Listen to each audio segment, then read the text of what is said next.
born so many times again and again and again just to get to the state that we're at now, to have that presence of a perfect master. And they say within 3 lifetimes you're guaranteed to reach that goal if you really have that desire for spirituality that I think, all of us here do have. Otherwise you wouldn't be here.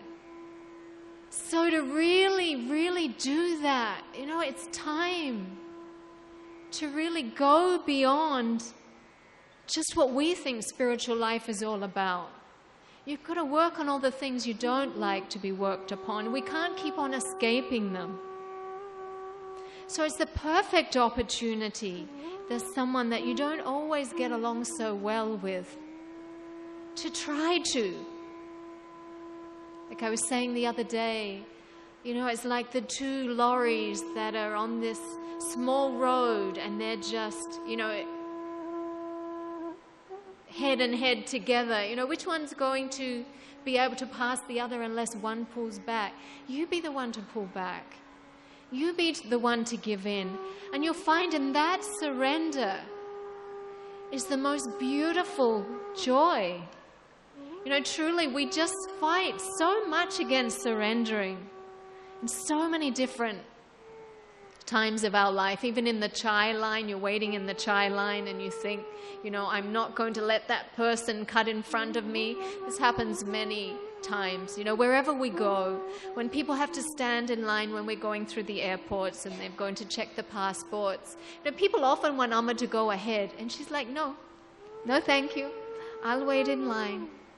Because she knows people get upset sometimes if you break the queue and you go forward. So, it's like you find if you really surrender and be the one to give in, you only will profit so much and you'll have so much peace of mind from it. Surrender is one of the most beautiful things that we can really do, and the most joy that you can experience from that. Sweet surrender, don't they call it? Yet why is it something we fight so much against? Everyone wants to be the one that's always right. If you surrender and give in to someone else, then, you'll find it's not so bad after all. So it's God's will for everything to happen to us in our lives as well. So if you're brought into contact with this person that you're having difficulties with, see it as a beautiful chance to go forward in life, to practice everything that you have to. We come with this whole load of knowledge about how we should live our lives, how we want to live our lives. But can we lead our lives that way? It's the perfect opportunity now. I think when you come to spiritual life, once you're truly imbibing the spiritual qualities, then your love only grows for people. In your family, you have a lot more love and understanding for them. Maybe you have a little bit more detachment. Only with detachment is there true love sometimes. Sometimes if you're feeling love and attachment, it's not really a pure love that you're feeling. And that's the way Amma can love all of us. She can love everyone, thousands of people that come to her with that same love, the very first person that she sees as the last. Because she has an element of detachment, but she has pure love as well. So it's not to say that you can't, have one with the other. Love your family and be grateful to them because, who's to say in spiritual life you can only love the spiritual people and not your family somewhere else? You've got to love everyone everywhere. So don't feel you have to, you're only adding, you're not actually taking away. It's totally coming to everyone on whatever level they are on and giving different advices for different types of people. So I think people that live in the West, you have to be grateful. As I was saying before, grateful to the foundation that you came from.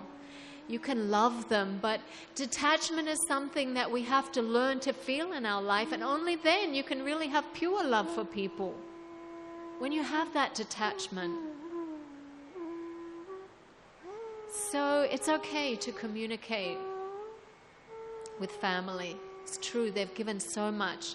My family somehow is far away and not so interested in communicating with me so much. So, I'm ready to do that. When I do see them every couple of years, sometimes I only have some brothers and sisters left. But, the beautiful thing is that the whole world becomes your family, and that's for Amma. Everyone is her child. And we have to learn to see everyone like that too. The whole world becomes your family. Go beyond your attachments and be grateful and be nice, and let your family see how much you have profited by living in a spiritual atmosphere like this, how much you've really imbibed into your life of the spiritual qualities. Let them see what a beautiful person that you've become.